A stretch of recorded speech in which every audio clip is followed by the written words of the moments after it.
Terrified, angry and powerless. That's how the families of Victorian aged care residents are feeling right now. Today, another 10 deaths linked to aged care. That's someone's mum, dad, grandparent.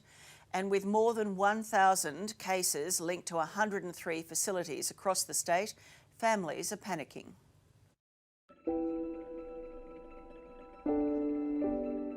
"92-year-old Elvira struggles to breathe as coronavirus ravages her body. Hello, ma.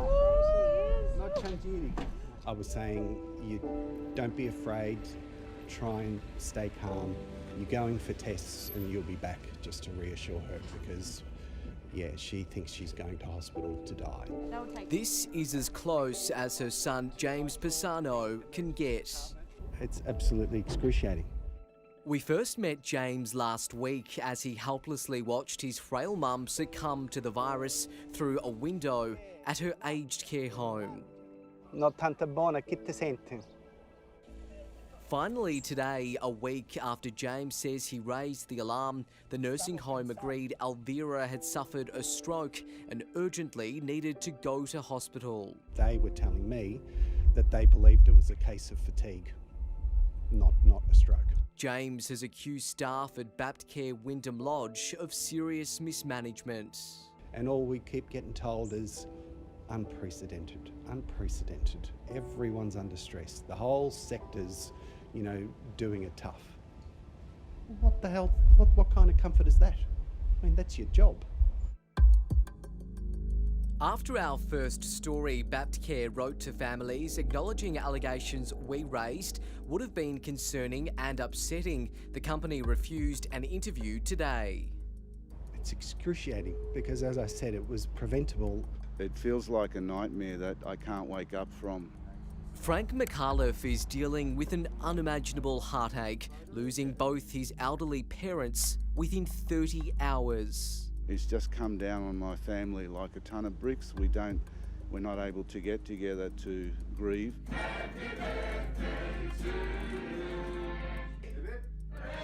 His mum Carmen, 92, a resident of Werribee's Glendale Aged Care, and dad Charlie, 87, who contracted the virus in hospital. Both are Maltese World War II survivors who couldn't escape the ferocity of COVID-19.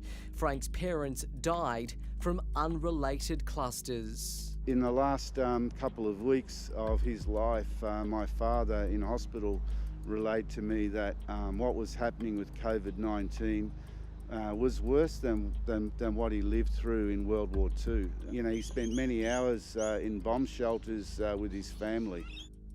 In this case, he was totally isolated from his loved ones, and he had to endure this war effectively, sitting without any of his loved ones around him. Frank says he has enormous respect for frontline staff who tried desperately to save his parents. The doctor that rang me about my father, she had heard about my mother the day before, and she'd been looking after my father for a month, and she cried.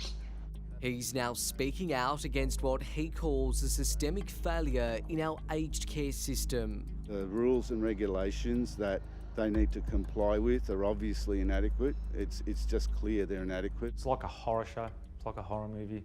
Spiro Dimitriou is begging for change. We put him in the facility so he can get cared for through his dementia needs, because we couldn't as a family, and didn't pan out that way, unfortunately.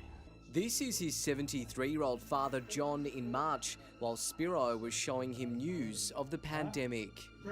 Yeah, very bad.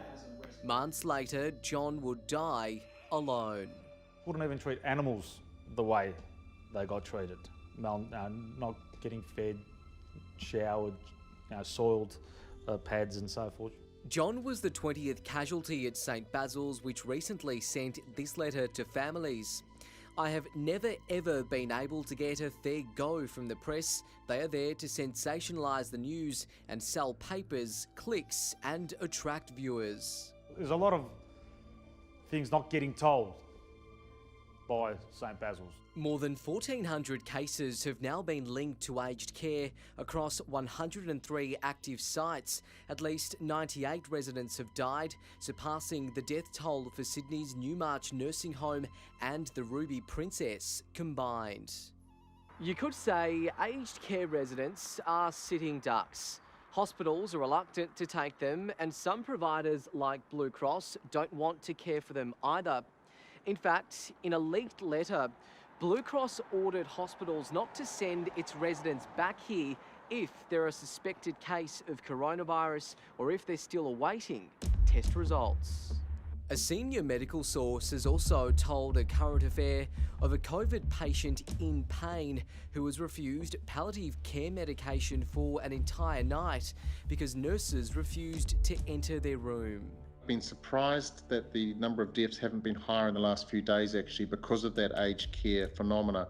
Professor Tony Blakely is an epidemiologist from the University of Melbourne.